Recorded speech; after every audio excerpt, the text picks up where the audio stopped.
My childhood neighbor had somehow grown into a powerful CEO, and during a gathering between our two families, I somehow ended up on his lap in his room, my toes curling tight as I tried to steady myself. He tilted his head up, touched a place that made my breath catch, and murmured in a low voice, "Don't tense up. Focus on me first." I had left North City when I was 15. Back then, my parents wanted to expand their business to the coastal region, so we moved to West City. Next door, on the balcony of the neighboring villa, stood a wild, roguish-looking teenage boy. His parents were always busy, and the grand villa was usually empty, except for him. He was 2 years older than me, and kids our age were all afraid of David. He had a reputation for being the most unruly and brazen kid in the entire villa district.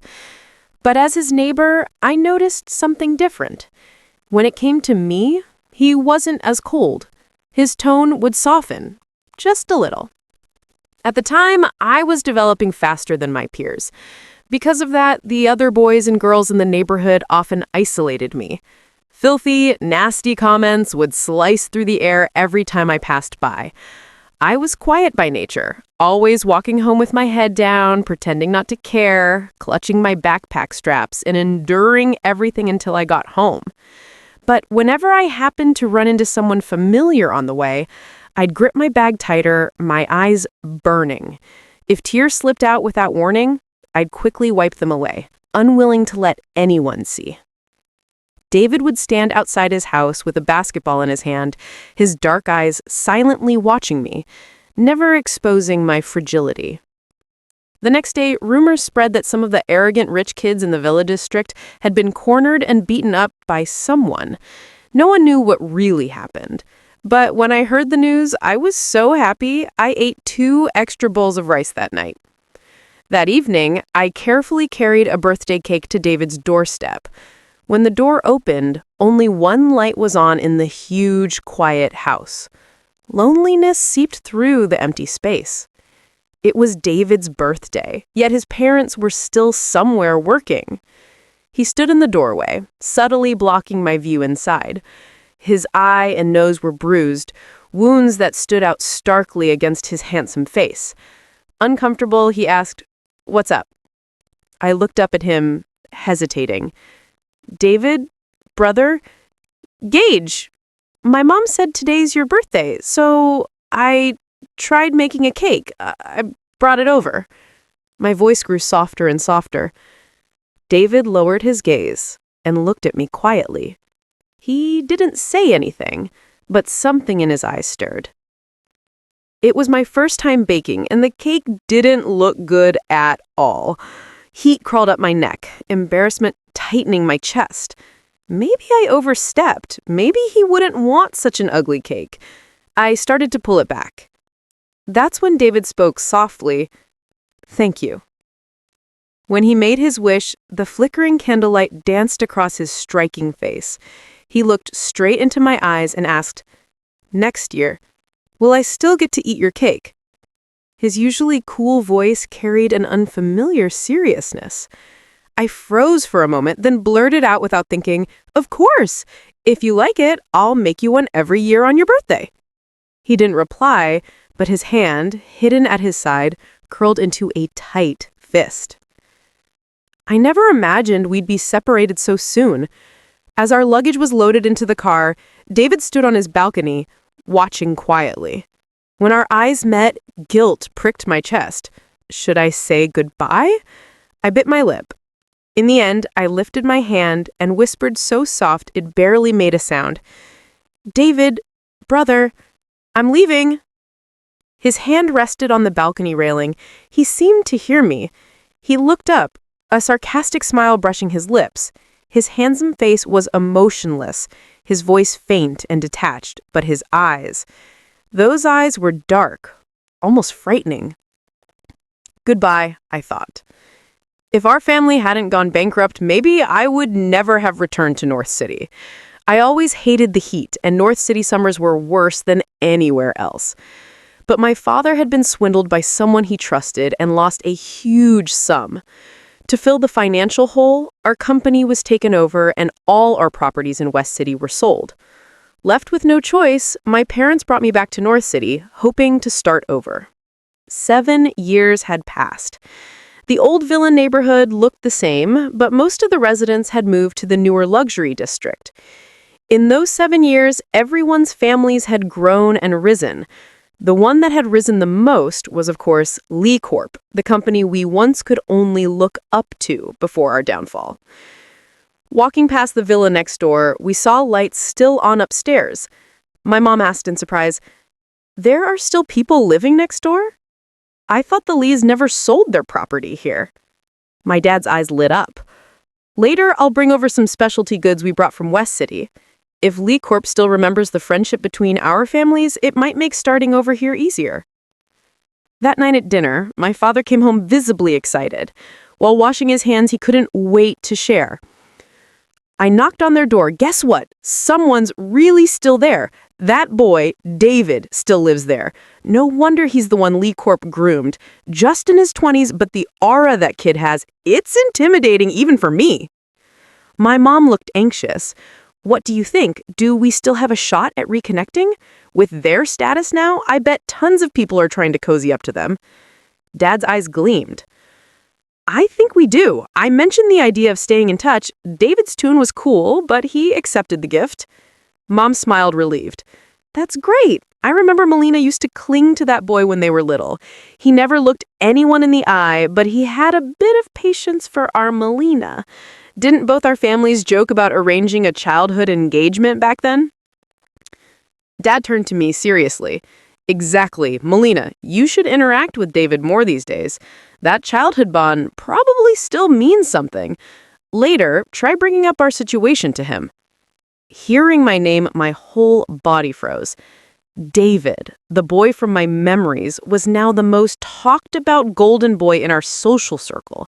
He was brilliant. Even in West City, I'd heard of him. As the crown prince of Lee Corp, David had grown wilder and more untamed. With cold, piercing eyes and a rebellious streak, he was known to loathe anyone who tried to use personal ties to approach him. Back then, I left so suddenly. If he didn't hate me for it, I'd already be lucky. Childhood bonds don't magically pick up where they left off. I lowered my head, eating quickly, pretending to be invisible. Knowing David hated people who tried to leverage relationships, I barely left the house the first week we were back. But if we wanted to revive our business, we needed connections. So when a social gathering came up, I had no choice but to attend. What I didn't expect was to see David there. Someone like him, aloof, distant, shouldn't have bothered showing up. Inside the grand hall, the once proud company presidents lowered their posture, crowding around David with stiff smiles. Even though most of them were much older, David stood tall and straight in the center. He tapped his fingers lazily on the table, posture relaxed and unhurried, expression faint. That unruly edge was still in his bones, but now his features carried a matured sharpness. All around, people whispered, "Oh my God, is that David? Why would he show up today? Who has enough face to make him attend? It's really young Master Lee. Do you think we'll get a chance to speak to him? Who cares? Just seeing him is rare." Yet, despite all the excitement, no one dared to approach casually. David was infamous for his cold nature. Only a few high-ranking executives exchanged polite words. I sat quietly in a corner, trying to minimize my presence. After so many years, David might not even recognize me, so I focused on the desserts. Just then, a sharp gaze cut through the crowd and landed on me. I'd trained myself to stay calm, but when I met those lazy, dark eyes, my heart skipped. Was David looking at me? Panic surged. I lowered my head, pretending not to see him. Maybe it was a coincidence. Maybe he wasn't looking at me at all. Maybe he hadn't recognized me. Throughout the banquet, I kept a careful distance. Near the end, David left with a calm, unreadable expression. People whispered again. Someone must have offended him.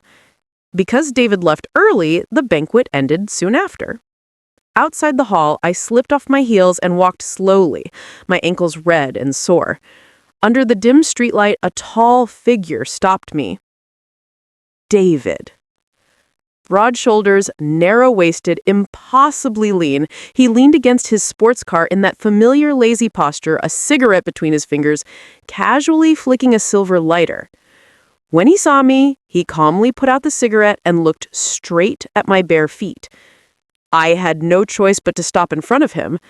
The red nail polish I had applied out of boredom made my skin look even paler, but the bold color didn't match my usual quiet personality.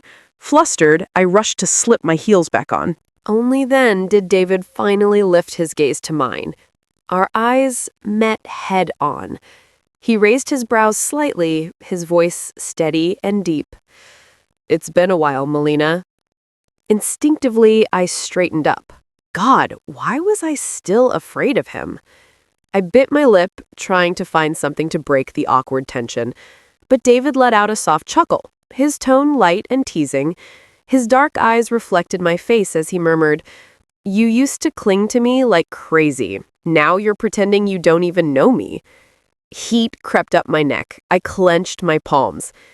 "David, brother." "Okay." That form of address seemed to improve his mood. In those cold, dark eyes, a faint glimmer of amusement appeared. Tonight's gathering was meant for me to meet the rising elites of North City. Because my parents insisted, I had dressed in a tight, off-the-shoulder black gown with a fishtail hem, elegant but slightly daring. My hair was pulled up, exposing the pale curve of my neck. By all accounts, I should have looked good tonight. Plenty of people had stolen glances at me. But this polished version of me felt nothing like who I used to be. And for some reason, standing in front of David, I felt painfully self-conscious. His gaze was too intense, almost predatory, half admiration, half possession. Startled by that look, I quickly lowered my head.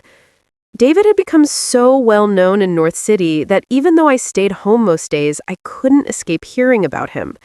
The rise of Lee Corp in recent years was said to be entirely his doing. He'd overthrown his conservative parents and taken over the corporation with ruthless precision. Decisive, cold, merciless. In just 3 years, Lee Corp had transformed completely under him. His parents were still around, but everyone knew the true power now rested with David. Over the years, countless people had tried to seduce, impress, or cozy up to the Lees through him. Not a single one had met a good end. Knowing this, I silently thanked the heavens that my parents' overeager friendliness when we first returned hadn't offended him. David could help our family rise again. Yet, even with our childhood bond, all I wanted was distance. But David was still looking at me. When he noticed me lower my head, he paused. Something flashed in his eyes, too quick to decipher. His Adam's apple moved slightly, then his expression sharpened. Suddenly serious. "Melina?" I startled and looked up. His lips curved into a faint smile, his tone soft, almost like he was stating a simple fact. "You've grown up. Does that mean you can date now?" The words were calm, but when I looked into those dark, unreadable eyes, my face burned instantly, scarlet red. Oh God, why was I blushing? So embarrassing. What if he misunderstood? After all, when I was little, I used to run around declaring I liked him. Panicked, I turned around and fled. A full, disgraceful escape. As I ran, I caught a glimpse of something dim in David's expression. Disappointment? But I forced myself not to think about it. No way. David Lee? Disappointed? He was the coldest, most untouchable young president in all of North City. There was no way he'd care about something like that. I told myself I imagined it. Someone like him I couldn't afford to provoke. And yet, the more I tried to avoid him, the more fate seemed to determine to push us together. The next morning, my heart jumped into my throat. What did he mean by long time no see? We literally just saw each other last night. Had he tattled on me to my dad? Well, Pretending not to know him and then running away was rude. Trying to sound casual, I asked my father as I held my bowl, "David, brother, why did he bring me up? What did you say to him, Dad?" He grinned, patting my head proudly. "Of course I praised Armelina to the skies. This project, your idea from the start, I thought it was worth trying, and now we've caught Lee Corp's interest. That boy from the Lee family said you were impressive." I kept eating, but my lips curled up without permission. If I had a tail, it would have been wagging wildly. David, strict, feared David, said I was capable? But the next words out of my dad's mouth almost made me drop my bowl. Smiling from ear to ear, he continued, "David isn't nearly as scary as people say. He just has a chilly aura. Since this project started with your idea, it's only right you get some hands-on experience. And guess what? I mentioned it to David, and I didn't expect him to agree so willingly." My dad gave my shoulder an excited pat. "This project, you'll be working directly under David. It's a rare opportunity. No other company in North City gets this kind of treatment." Something inside me cracked with a dull snap. Who didn't know? David was infamous for being harsh. People had cried after being scolded by him. Was I volunteering to be emotionally mauled? But my dad just kept dreaming aloud, talking about Ford Group's bright future. "This is it! We're finally on the Lee Corp ship. Now we can rise again. I won't have to chase sponsors anymore. I told you giving David those West City specialties was worth it. That kid must have been touched. Why else would he help us? Melina, you'd better work hard. Learn even a little from him, and Ford Group will benefit for years." That night, I couldn't sleep. All I could think about was how I had probably offended David, and now I had to work directly under him. In North City, who would ever dare disrespect David?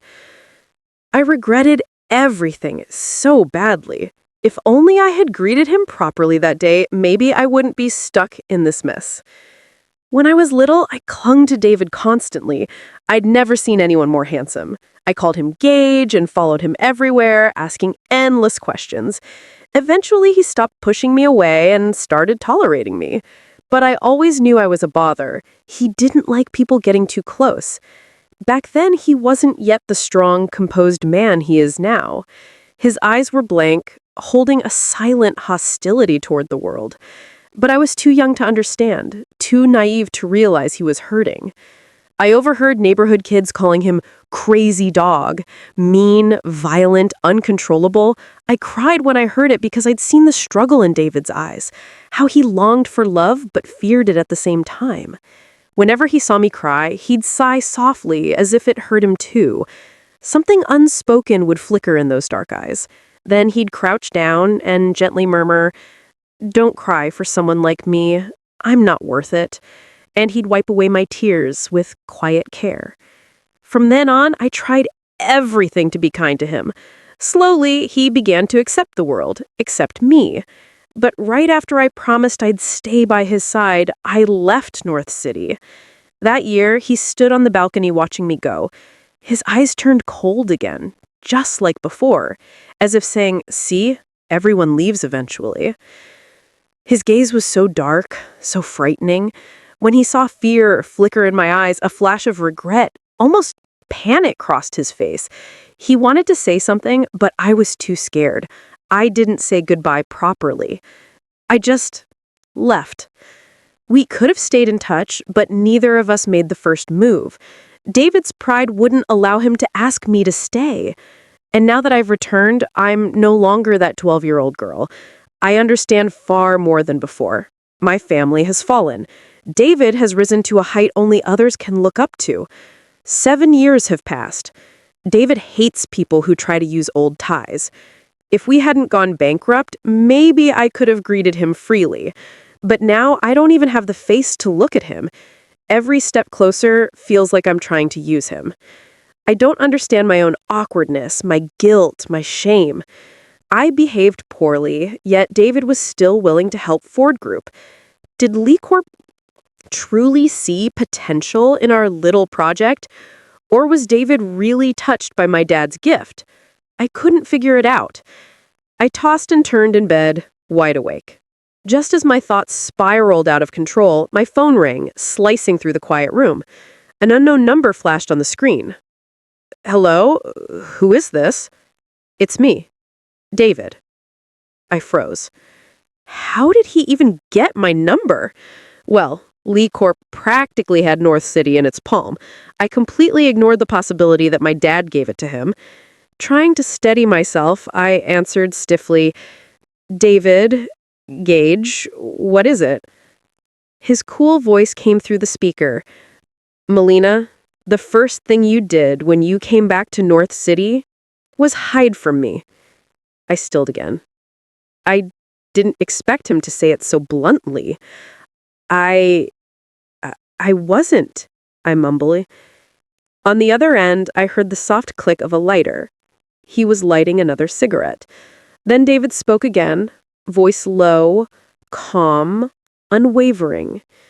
I knew it sounded suddenly, but David's next words swept away every thought in my head. Melina, he said quietly, I don't want to wait anymore. We're not teenagers. If I hesitate now, someone else might get ahead of me. My breath caught. Working with Ford Group, agreeing to mentor you, that was my way of trying to make a good impression. It was selfish. Heat crept up my ears. What is David even saying? Before I even realized it, all the messy thoughts in my head just spilled out of my mouth. There was a moment of silence before David spoke again. Warm, steady, composed. I won't pursue you in a way that makes you uncomfortable. I don't need your answer right now. I just want you to know. His voice softened, drifting through the quiet night. Melina, don't be afraid of me. No matter what happened in these 7 years, I am still the one person who would never hurt you.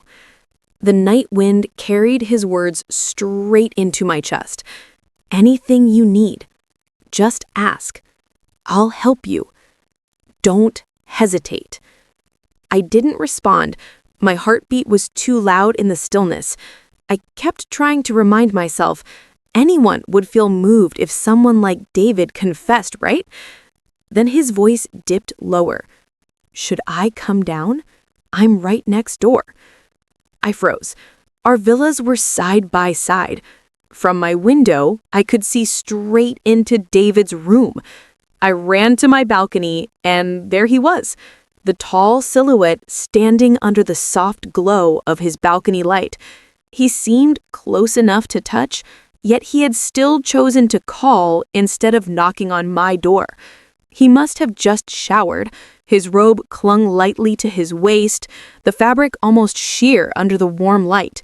Water trickled from his hair, dripping down his sharp nose, sliding along the line of his throat and over the ridges of his abs. My jaw nearly dropped. Holy! David's body was unreal. Way better than any actor I'd ever seen in those adult films. And in this cold weather, was he not freezing?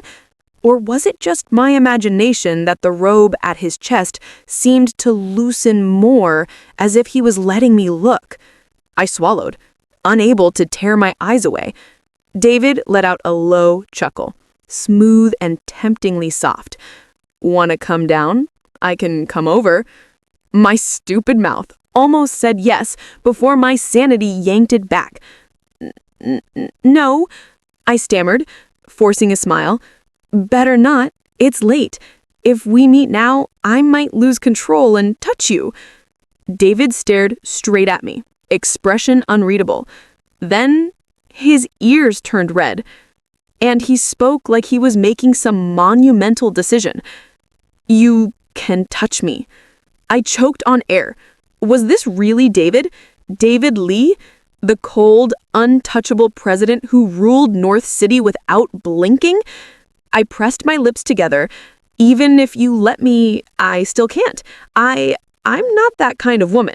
I don't lust after a man's body. But his expression dipped. Slightly. He looked like an abandoned puppy. Even his usually cold voice softened into something helplessly gentle. "Then, if you ever want to see me, just call. I'll come anytime." Panic shot through me. Everything was moving too fast. "David, go sleep. I'm going to bed." I blurted out and ran inside without looking at him. I thought I'd be too restless to sleep after that, but somehow I knocked out instantly. The next morning, Ford Group prepared nervously to welcome David.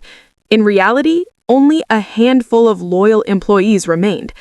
Our company could barely afford to pay salaries, yet today everyone tried to look impressive. I stood at the front with my father, dressed in formal attire. When David entered, sunlight at his back, leading a whole team from Lee Corp, he looked unreal. Tall, composed, commanding. I stepped forward, trying not to tremble, and offered my hand. "Welcome, President Lee. Your presence is an honor to Ford Group." David paused, surprise flickering in his eyes. But when he saw my sincerity, his expression shifted, becoming serious. His aura changed completely, all sharp leadership and authority. I steadied myself and walked beside him, introducing the company and the project. My voice trembled, no matter how hard I tried to control it.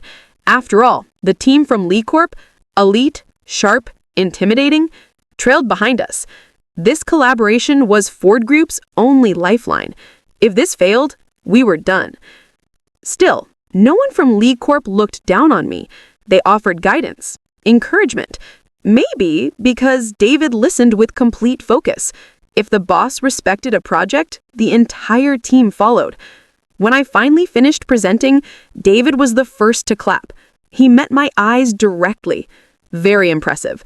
Miss Ford exceeded my expectations. I blinked. He called me Miss Ford? Formal. Respectful. "Oh, you flatter me, President Lee." I managed, but I was already smiling. I couldn't help it. David chuckled when he saw my expression. He leaned back, tapping the desk lightly. "There's a major project opening for bids in a neighboring city, and one of the companies competing will be the Chin Group." The name alone made everyone in Ford Group freeze. The Chin Group had destroyed us. We'd swallowed years of humiliation because we had no power to fight back. David stood up and walked towards me. "Miss Ford?" I felt heat rise in my cheeks under the weight of his stare. "President Lee?" I replied softly. His eyes curved slightly. Maybe he didn't even realize how gentle he looked. "Do you want to see the Chin Group fall? Or better yet, do you want to lead Ford Group to a glorious comeback?" Something lit up in me. "Yes," I blurted. "Absolutely yes." David smiled, bending slightly until our eyes were level. "Good," he whispered. "I'll teach you." Something dropped into my heart, like a pebble sinking into water, ripples spreading endlessly. David looked brilliant, exactly like the man people admired and feared. No wonder his employees stared, stunned. They couldn't believe this soft-spoken, gentle version of their infamously harsh CEO was even real. Ford Group and Lee Corp officially began their partnership. And David took me straight to Lee Corp, where he personally taught me how to win the project. Because of me, he even redesigned his entire office, turning its cold atmosphere into something warm and beautiful. Executives kept sneaking glances at me, wondering who on earth I was. Ever since I joined, David never lost his temper once. No more scowls, no more shredded proposals. Even when someone made a mistake, he would smile slightly and say, "Good job. Thank you for your hard work." The smile didn't reach his eyes, more like a tiger politely showing its teeth. But still, the entire company felt like spring, all because of me. Honestly, I had been terrified at first, but David was unbelievably patient. He managed everything, my meals, my clothes, even where I lived, and somehow he always knew exactly what I liked. He made me grow. He expanded my world. He taught me how to solve problems, how to think, how to lead. Whenever I felt overwhelmed or insecure, he grounded me. He didn't just help me, he shaped me. And slowly, I began to falling for this new David. But like he promised, he kept a respectful distance, calm, restrained, so much so that sometimes I couldn't even tell, was this professional care or affection? The bidding day approached, and the closer it got, the more reluctant I felt. Once this project ended, would everything between us go back to how it used to be? I didn't want it to. Time raced forward anyway. When we finally secured the project, Ford Group erupted. My father was ecstatic, shouting proudly, "That's my daughter!" to the entire Chin Group. But through all the noise and celebration, I found only one person in the crowd, David. And he was looking at me with pure, overflowing pride. Yet in his eyes, a faint, unguarded sorrow flickered. My chest tightened. Was he reluctant to let me go? Everything between us felt like it was just a little bit out of reach. And, like always, I was the one who hesitated. I had spent so much of my life whispering, maybe later, to things I wanted until later never came. I thought I'd be just as cowardly as the 15-year-old girl I once was. But then someone unexpected appeared. A well-dressed, elegant middle-aged woman approached me, her makeup flawless, her posture refined. She offered me a gentle smile and stretched out her hand. "May I have a word with you? I'm David's mother." I froze. For a moment, I thought this would turn into one of those dramatic TV scenes where the powerful family demands the humble girl break up with their heir. But before I could even react, her face crumpled. Tears spilled, and she grabbed my hand desperately. "Miss Ford, please, I beg you, don't leave my son. You're the savior of the Lee family." I stared at her, in shock. "What?" As the last rays of sunlight bled into the horizon, she told me everything David had endured in the 7 years since I left. At 17, still just a boy with no one behind him, he fought to enter the chaotic struggle for control of the Lee family. At 18, with a sheer, death-defying will, he impressed the old patriarch for the first time. At 19, a rival family captured and tortured him for an entire month. As twilight faded completely, I called him. Static buzzed. Then a low, hesitant voice answered, careful and fragile. "Melina, is that you? Are you calling for me?" I swallowed hard, steadying my trembling voice. "David, I don't want to call you my brother anymore." A shaky breath. "I want to try to love you." 1 second, 2, 3, and then soft, broken sobs on the other end of the line. Joy, relief, hope, the end of all suffering, the beginning of everything. We got engaged soon after. The alliance between the Lee Corporation and the Ford Group swept across North City like a storm. After the ceremony, while the ballroom overflowed with music and congratulations, David and I slipped away to his private room. I ended up on his lap, breathless from his closeness, his eyes red from emotions he had held in for too long. He cupped my face gently, his voice hoarse as he teased, "Why did you pretend you didn't recognize me when you came back?" Before I could answer, he pulled me closer, not harshly, but with the desperation of a man who had waited 7 long years. His forehead dropped against my shoulder as he whispered my name like it was a prayer. My cheeks burned, my heartbeat stuttered. "Stop! It's wrong!" I murmured. But his embrace only tightened, as if afraid letting go once meant losing me forever. The room filled with unspoken longing, a warmth blooming between us, unhurried yet overwhelming, a love finally free to exist. His hands trembled slightly as they held my waist. My fingers curled into his shirt as the world melted away. That night, there were no secrets left, no fears, no distance. just two people whose silent teenage crush had grown into a love unafraid to be seen. Love never ends suddenly, not when it's real, not when it has suffered and survived. After everything, joy had finally come. People envied me for being the heir of the Lee family. They didn't know the truth. My parents' marriage was a cold, empty alliance between two powerful families. Each had someone else they truly loved. I was just a convenient prop, a decorative piece in their public image. They never loved me. My childhood memories were filled with being locked in a bathroom, their disgusted looks, and bruises hidden beneath my clothes. In a mansion echoing with silence, I grew up alone. So I learned to hate the world before the world could hurt me.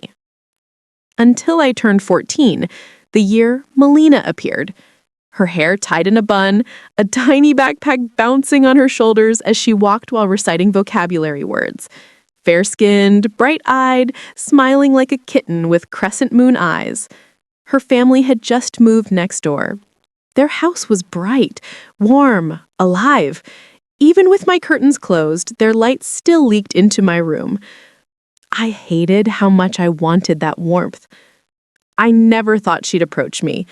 People whispered that I was dangerous, a ticking time bomb. Yet she came. When the doorbell rang, she stood there with wide, timid eyes and said, "David, Mom said you're alone tonight. It's dark and she's afraid you'll get scared in such a big house by yourself. So she told me to invite you to dinner. Is that okay? If you come, you won't be scared anymore." Scared?